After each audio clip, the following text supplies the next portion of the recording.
Sports Talk Chicago. Here with Jon Zaghloul, and we are back and ready for today's special guest. He's a World Series champion, all-star pitcher, and host of Off The Mound on the Marquee Sports Network.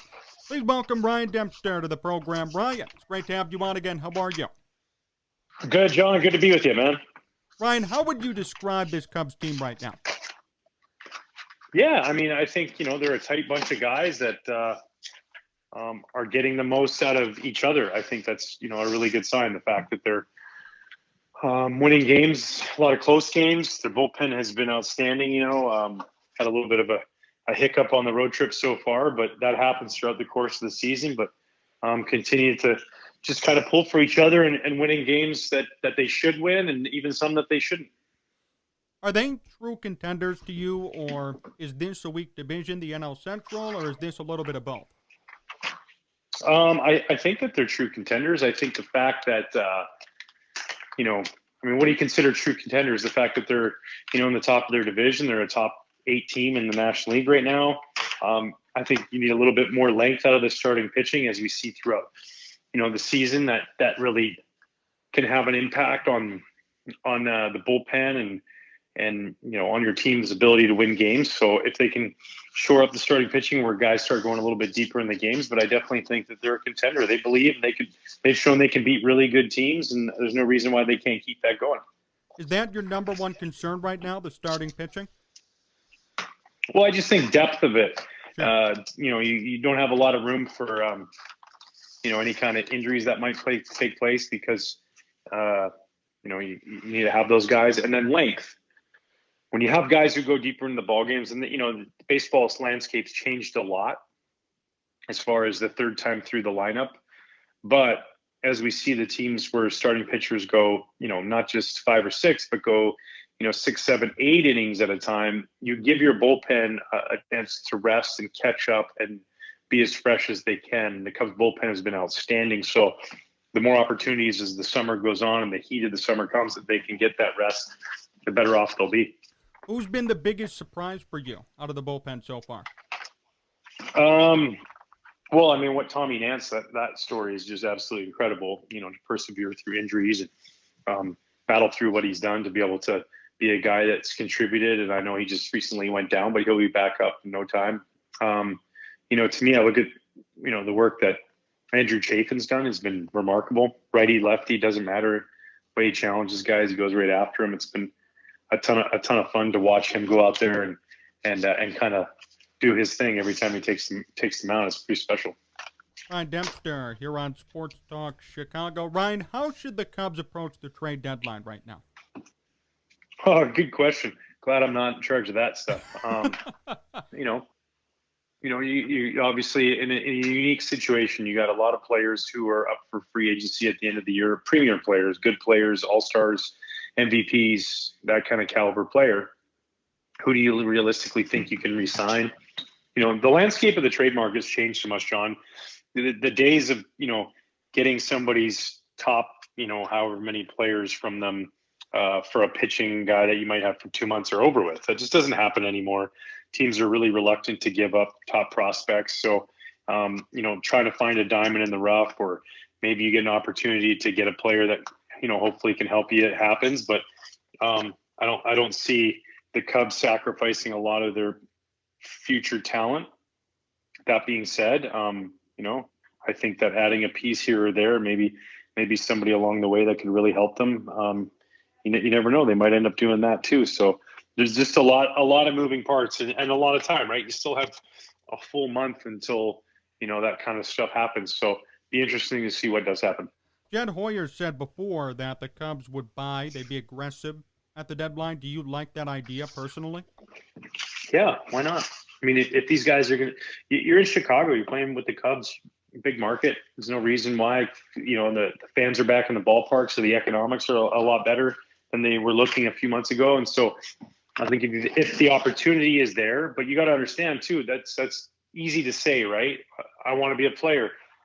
I'm sure he does. Jed loves winning. It's been something that, has happened in the last little while that they've become very accustomed to.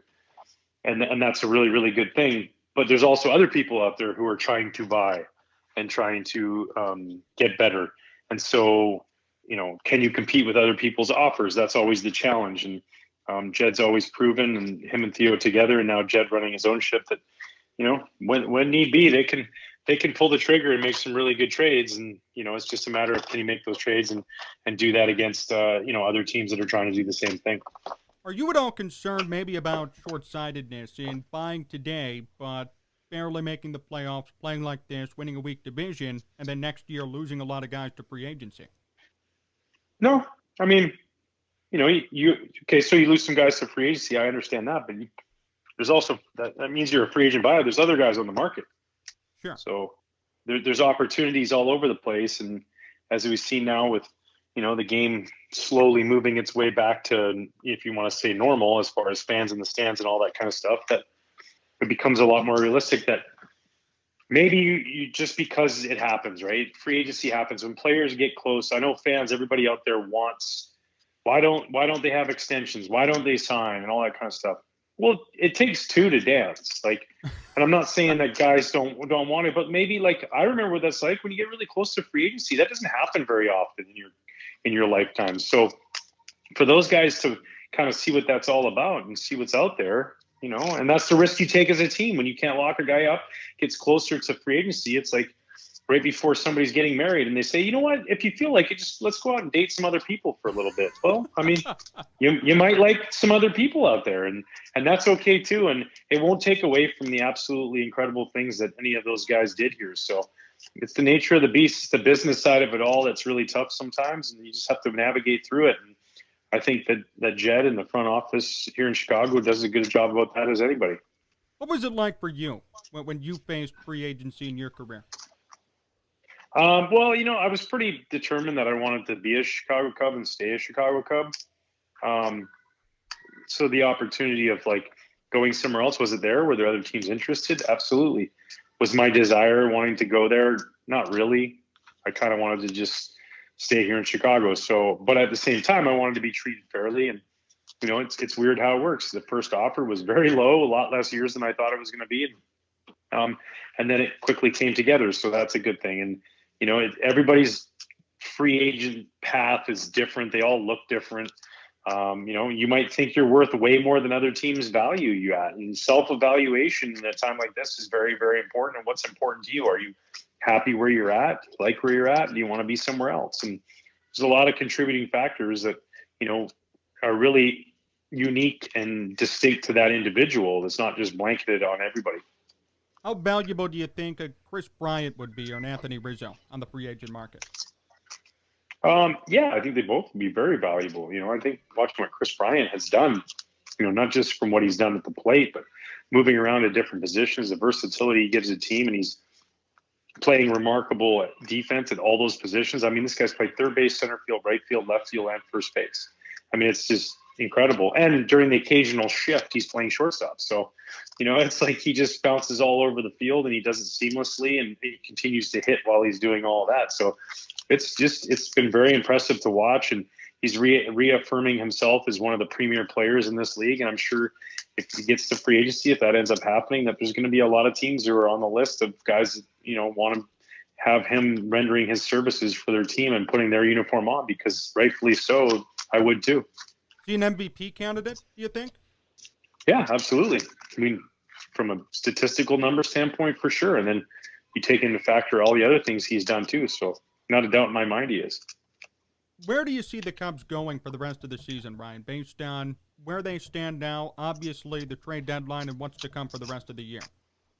Yeah, I think they got to keep battling. You got to continue to, let your defense. They got a really, really good defense. When the ball's hit in play, they catch it, they throw it, they make the plays. So, when you issue free passes, you get yourself into trouble. That's what happened early in the year. And continue to attack. And, offensively, they're at their best when they're, putting the ball in play with two outs. And then when they've got the opportunity to go out there and jump on somebody in a high leverage count and go try and hit the ball hard over the fence, they do a really good job of that too. So it's a lot of balance, but they got to just continue to take it day by day. There's going to be a lot of people who, the Cubs are going to fizzle. It's not going to happen. Cool. You just worry about you. Just go out there and play games. You've already proven. Doesn't matter who you're playing. We saw they did stuff against great teams like the Padres, the Dodgers, the sweep at home, and then the tough series. Even though they lost 3-4 in LA, there was a lot of tough games, and they got a really, really good ball club, and they believe in each other, and they should, because they're a good baseball team, and they got guys who've been proven winners. And the closer it gets to staying in it as you get towards the end of that dance, the more you realize that, you can just get hot at the right time. That's what happens a lot of times. I mean, the best teams are always there, but sometimes it's the team that's the hottest. Did they remind you of a certain team you played for, or a certain team in the past right now? Honestly, like a little bit. We had a little bit better starting pitching when we were in Boston, but just nobody gave us a shot when we were there. We were a bunch of guys, maybe not washed up's not the right word, but just a bunch of guys who, older guys on their way out, all this kind of stuff. And there's a lot of things behind believing in yourself in that locker room, and understanding that, that's all that matters. All the other stuff, that's just noise. And if you pull for each other and you believe in each other and you have each other's backs, that you can do really special things, and hold each other accountable. And it's nice to have that feeling. And I've been around that, and I watch these guys, and just talking to David and kind of watching the way they handle themselves. Almost halfway through the season, we've got a long ways to go, but they put themselves in a really good position once again. Ryan Dempster, still here on Sports Talk Chicago. Ryan, a few more questions before we finish up. First off, your reaction to the sticky substance problem in baseball is what? I'm indifferent. Okay. Well, I agree with getting rid of it. I mean, I would have loved to have spider tack when I played, but, I didn't, and that's okay. But I'm a little bit, the middle of the year thing is a little, it's a little kind of makes me wonder what went on there. Like, why wasn't this, if you knew about this stuff early in the season, to just take enough teams complaining about it?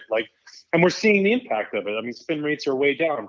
Velocity is still there, yet spin rates are down. So that means guys, that ball that's supposed to be, kind of going down to its natural plane or path, and is doing what it's supposed to be doing, rather than unnaturally staying above the barrel of the bat. The spin rates on breaking balls. Everybody's like, oh, but now people are going to get hit more, and guys are going to get it. Cool. What's going to happen if they get hit? Are they going to be okay? They're going to be okay if they get hit by a baseball. They're going to be fine, right? Like most guys, when they get hit, 99% of the time, they're okay. It's fine. Some guys get hit in the face and they're not okay. And that happens without sticky stuff or with sticky stuff.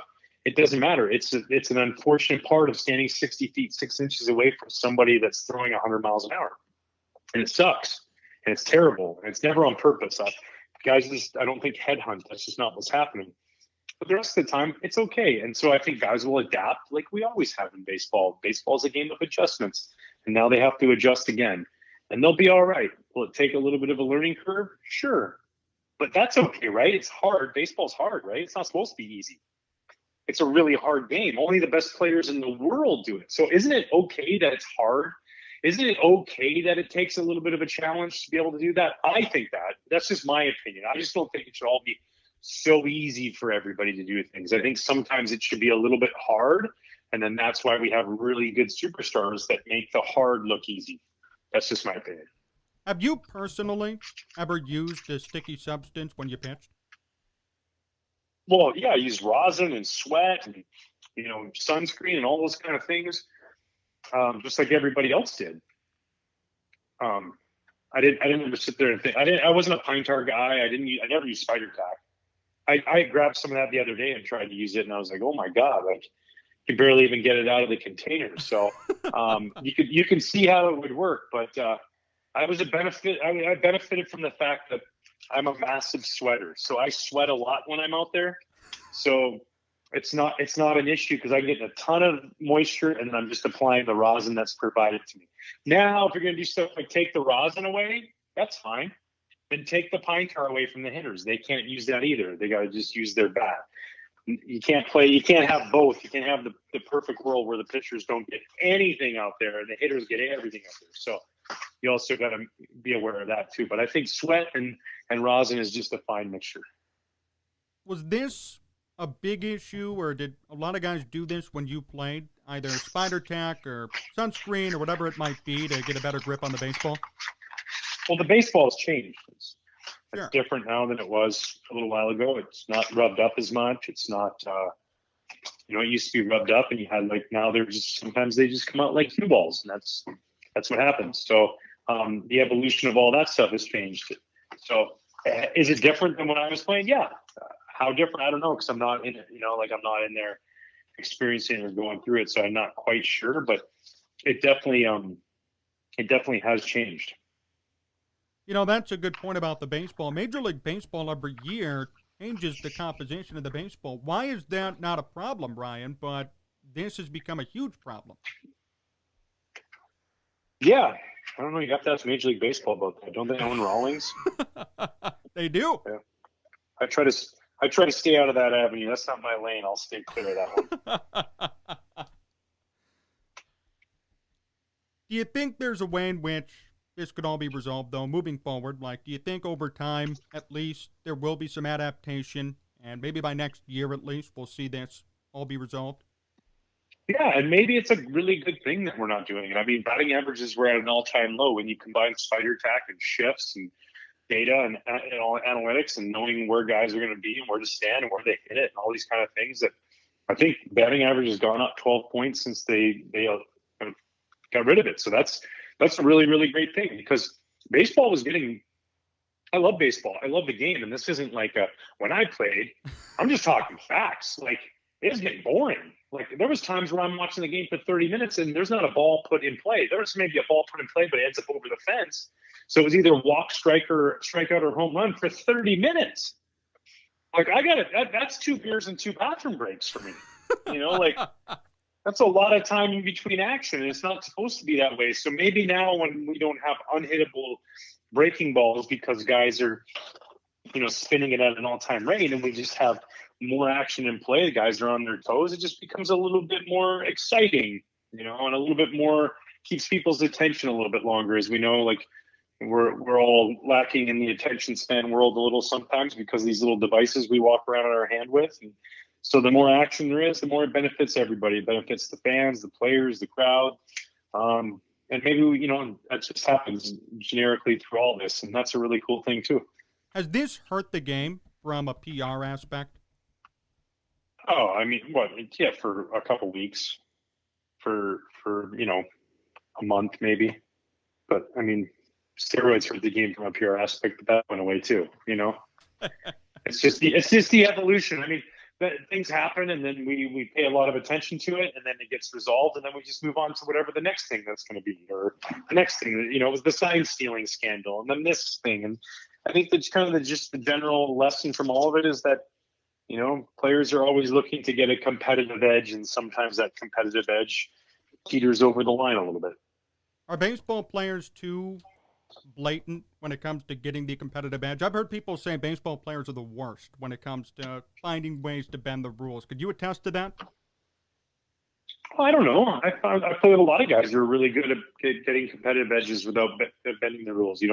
Finding the way a pitcher tips pitches, using video work to develop patterns that a pitcher does when he throws certain pitches.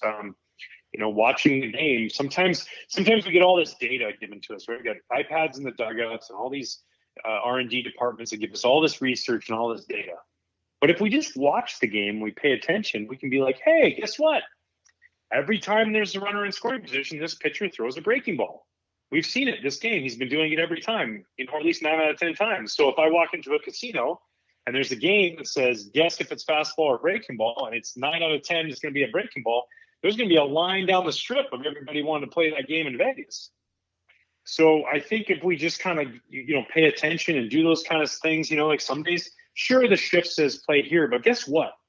Today, Adbert Alzolay's fastball is on fire and all these guys are late on it. So we're going to shift over a little bit this way because today that's what it says.